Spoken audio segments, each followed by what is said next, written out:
আমার মেয়ে আর এখন আমার মেয়ে একা নয়, সারা বিশ্ব তাকিয়ে আছে পানীয় দিকে। আমার মেয়ে সারা বাংলায় পদ্ম ফুল ফোটাবেই। এই ভোটটা সেটার জন্য। বললাম ন্যায়ের লড়াই, আর এইটা যে লড়াই আমার এখানেই থেমে থাকবে না।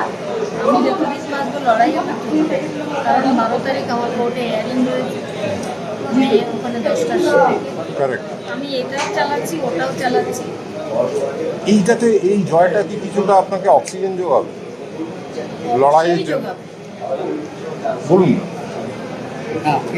আর কি তাহলে কি কাকুর কথাই সত্যি? আর কাকু এর আগে বলেছেন এই লড়াইটা অনেক বেশি সহজ, ভোটের লড়াই, সেটা তুমি কি মনে করো সত্যি হবে কি সেটা? ন্যায় বিচারের লড়াই। বুঝতে পারছেন এখন পর্যন্ত? একটু 2 লাইন বলে দিন, 2 লাইন। এটা দেখাতে হবে। আপনি আশাবাদী কাকিমা?